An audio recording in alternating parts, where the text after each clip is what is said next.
This is Dental All Stars, where we bring you the best in dentistry on marketing, management, and training. Hi everyone, I'm Alex Nottingham, CEO of All Star Dental Academy, and welcome to Dental All Stars. Our guest is Shelly VanEpps, and our topic is one step to overcoming approval addiction. Shelly has been in the dental industry for over 21 years and is currently a treatment coordinator and one of All Star Dental Academy's mastery coaches. By working on the business with her clients, one of her focuses is on how the team can focus on providing an ultimate patient experience, an all-star patient experience. Please welcome Shelly. Hello. Thank you so much for having me. Just editing your bio on the fly. There we go.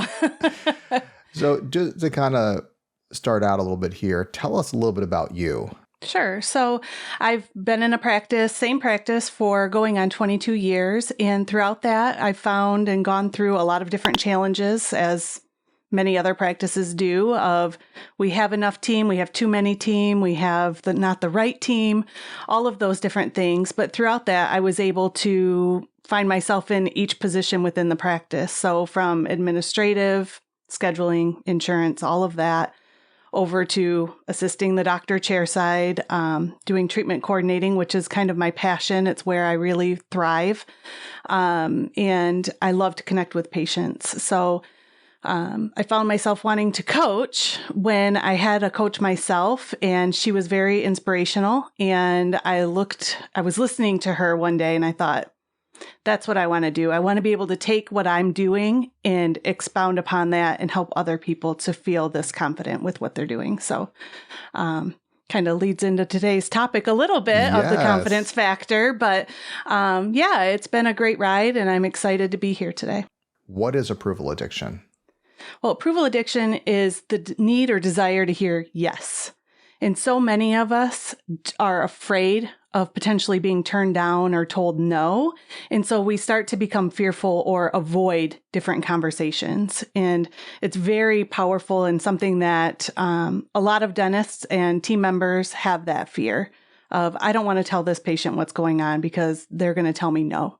They're going to turn me down. They're going to explain why this isn't necessary. And it makes them vulnerable of having to tell somebody everything. So that's ultimately what approval addiction is. And it reminds me of, like, even with broken appointments or trying to make sure that we're scheduling properly, we don't want this, I can get it. You don't want the patient to not like you. And so we'll let them off. We don't want to upset them. So it's getting the yeses, but also getting the approval from the patient that they're happy with you. And if you're doing anything to the contrary, that's the concern.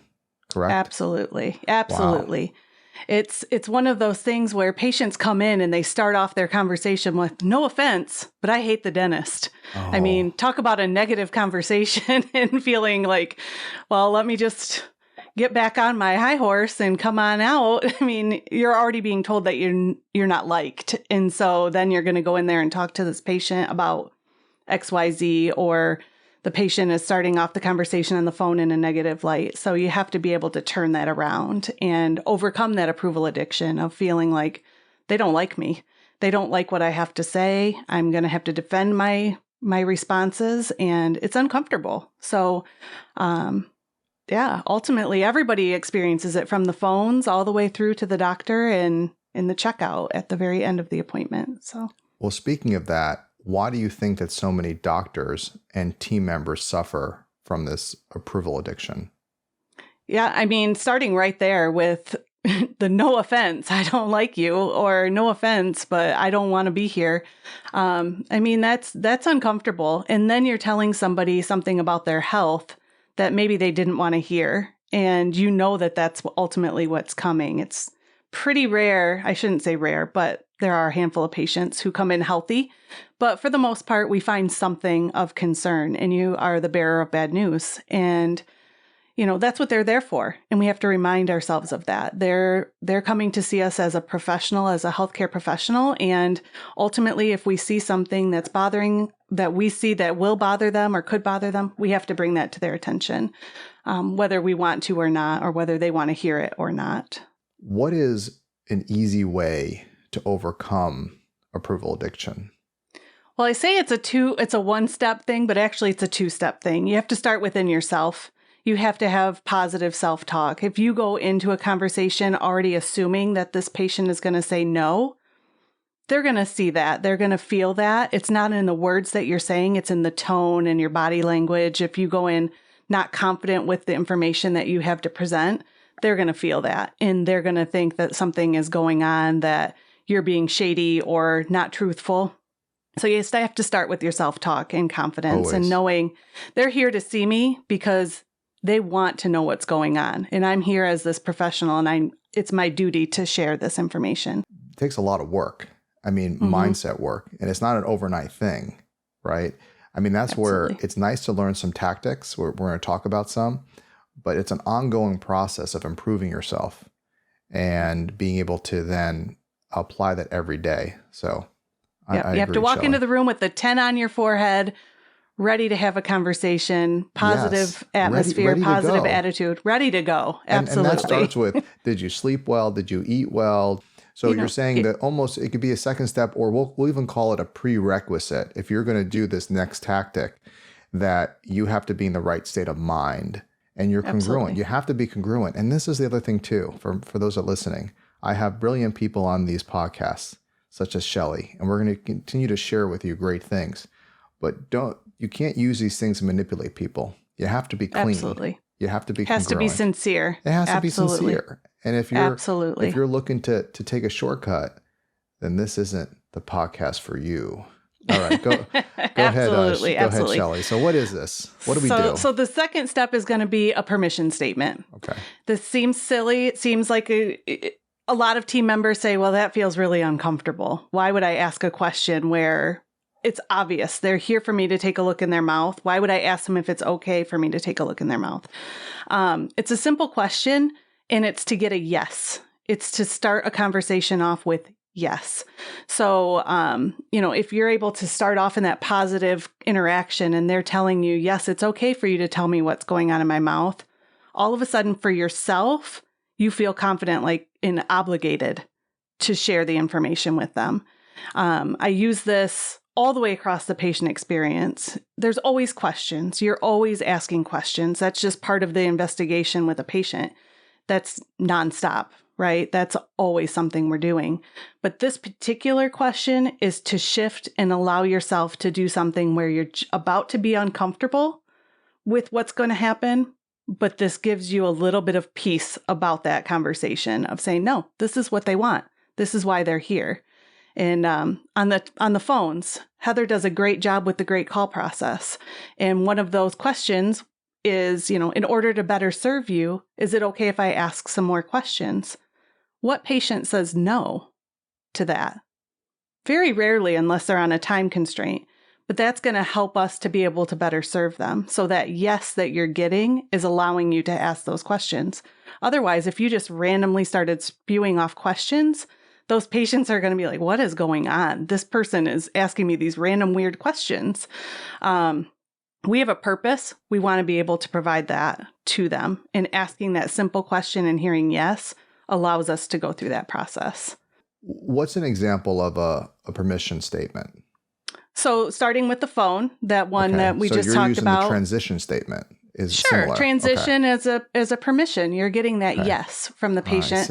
A hygienist, is it okay with you if we go ahead and take a look around? How simple is that? It's not complicated. It doesn't have to be an awkward, uncomfortable conversation or question. A lot of people get hung up. I don't know what to say. Just talk to the person. It's just that you want to use, in this particular situation, you want to use a close-ended question versus an open-ended question. You want there to be the potential of one or two answers, yes or no. And if they say no, that's okay, because now you're going to find out why. You're going to dig deeper and you're going to ask more questions. If a patient tells you, no, I don't want you to lay the chair back and take a look at my mouth. Why are you here? What's going on? Is there anxiety? How can I better serve you? And you start a different type of question, or a different series of questions, I should say. So you're heading that appointment in a different direction because they clearly aren't prepared or ready for you to look around. It also feels for the patient empowering, it sounds, That if Yes. you ask them, you're humbling yourself, may I take a look at your mouth? They're like, oh, that's so nice of you to ask, first of all. Mm-hmm. And second, yes, I would like that. So now I'm feeling empowered. And when we get to just this idea of case presentation at the end of the case presentation, which we're talking about the kind of the beginning steps, but it's all Mm-hmm. part of setting it up, is the adage that people like to buy, not be sold to. So if if they're saying yes, they're choosing, that's very important. Because sometimes the problem is, as a provider, whatever we might do, coach, hygienist, dentist, team member, is we just go right into it. Yes. We're going to schedule you, or go right, not even say anything, just go right into their mouth. It's like, wait a second. It becomes abrasive. It's aggressive. It does. And we don't see that. And these are the soft skills we have to be very mindful of. And these little, maybe trivial things we think about can have an enormous impact on whether somebody accepts treatment.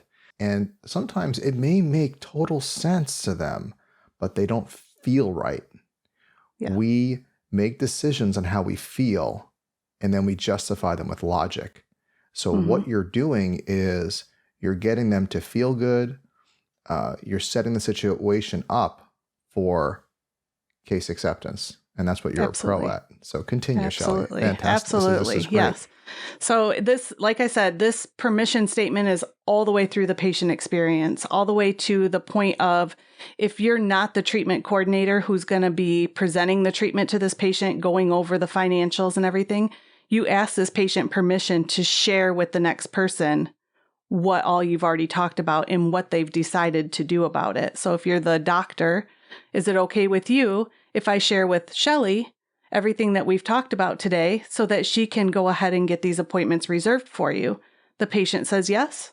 The treatment coordinator already knows everything that's going on at that point, and they can take it from there and make sure that those appointments are scheduled. If there's a concern about cost, would you like to know about the different financing that we have? Yes. Great. You can go ahead and have that conversation. Otherwise, if you just jump in and say, this is a lot of money, do you want to know I get in the habit of doing the permission statement. I can almost not even role play not doing it. But, if you just have a treatment plan and you say, yeah, it's going to be a lot of money here, how do you want to pay for that? And the patient or you assume they're not going to be able to pay for it. Correct. If you ask the question, would you like to know about our different financing? Or a lot of our patients are interested in our financing options. Is that something that you would like to know more about? They may say, nope, I'll write a check. Great. Or they may say, I'm not going to get approved. Well, you'd be surprised. And then you can have the conversation. That's an interesting point you made, because we often assume who can accept treatment or who can do 100%. What. And that's a big mistake, because it's very interesting. It's like the ones, this person is going to do this case, and they don't. And the ones, I can't believe this person did the case. You never want to assume. And I think that this creates a process to protect you from yourself and set up the patient for optimal treatment and an optimal experience. So just to clarify, you mentioned the doctor as well will use a permission statement. So everybody's using permission statements. Everybody. And it doesn't only apply to the patients. It applies to your team too. Oh. If you see somebody who's doing something incorrectly, I'll put that in quotation marks, incorrectly, because they're outside of your systems, what better way than to go up to them and say, hey, is it okay if I talk to you about the way that you're doing that? Or can I ask you a question about the way you're doing this or that? Like, say they're scheduling incorrectly, they're not following your blocks. Can I ask you why you put this person in this spot? It's not aggressive. It's not, hey, you put this in the wrong spot, in making somebody go in the back room and cry. It's opening that and having a conversation with them so that you can better understand where they're coming from. And that goes all the way across the team, from team member to team member, from doctor to team member. I mean, it's just a great communication skill that I wish everybody had, because it makes such a big difference in the way that you interact with everybody. And I assume that the patients respond well to this Absolutely. response? Absolutely. Wow. Absolutely. They appreciate it. I can't tell you how much I hear, thank you for asking. Yes, I'm comfortable with this. Or just the yeses that I hear, I can't tell you. It's very rare to hear a no, but when you do, it's okay. It's okay because you know that that means that they're still interested and they need more. They need something more from us that we haven't provided yet. And you have to step back. You don't just say, oh, you're not okay with me setting the chair down? Okay, well, I'll see you later. And they leave. You don't leave that appointment that way. You have to dig. You learned this process many years ago because it sounds so embodied in what you do. It is. Did you see a difference between when you weren't doing it and then once you shifted to it? And what did you notice? Oh my gosh, Alex, this is difficult because it's been embodied for so long that I can't even remember when I didn't do it. But I can see and I observe team members doing it or not doing it, and I can see the difference in the patient experience. And so for myself, it's become a life changer all the way across the board. And definitely with my patient interactions, it's made a huge difference. But being able to help team members to develop that and just remind them, hey, permission. And they're like, yes, permission. And some of them get so nervous about it. I said, it's just a question. That's all it is. It's to help you. It's to help the patient. And if you can just ask one question that gives you a yes, your conversation is going to be so much more impactful and actually benefit both of you. Because ultimately they're there to find out what's going on. You don't go to a neurosurgeon, or I guess it wouldn't be the neurosurgeon, the neurologist, have a scan done and expect them to not tell you if you have a brain tumor. You want to know. People come into our office, if they have a cavity, if they have an abscess, they want to know. They don't want to know about just one of them. They want to know about anything that's going on. Because ultimately I hear over and over, patients come in. Every time I would go to my dentist, they'd tell me about something else that's going on. It's so frustrating. It's like they're just looking for something. Really, it's a matter that the doctor probably had some approval addiction going on and didn't want to let the patient know about everything. So they chose one area that was the worst. We'll just focus here. And I'm just going to let them know this. And then I'll kind of let them know the next thing next time they come in so that I don't have to overwhelm the patient. And that actually causes frustration because they feel like every time you're finding something new, when in reality, it was all there the whole time. And we just held on to that approval addiction and didn't want to overwhelm the patient, which ultimately was us not wanting to hear no or be told, there's no way I have that many cavities. So I typically ask at the end of a podcast, the one thing that you can put into practice tomorrow that have a great impact on your business. And it seems like you already answered that question. I mean, this is really simple. I was like looking at the title and I'm like, the one step to overcome approval addiction. I'm like, that's kind of oversimplistic. And I'm like, as you explain it, like that's the one thing. So there you go. It really truly permission. Is. Absolutely. Use your permission statement. It really is. Sounds simple. Well, often the simplest things are the best things. But, or you have to have often to do simplicity, you have to have the right mindset. The prerequisites are really going to be the work. Absolutely. This is just remembering to do this, but continue to work on yourself, continue to learn. And it's not just grabbing information. It's being coached. It's working on yourself. The fastest way to success is mentorship, being mentored and coached. You're now made it part of your life mission to help others as well grow. And that's what 100%. It's all about.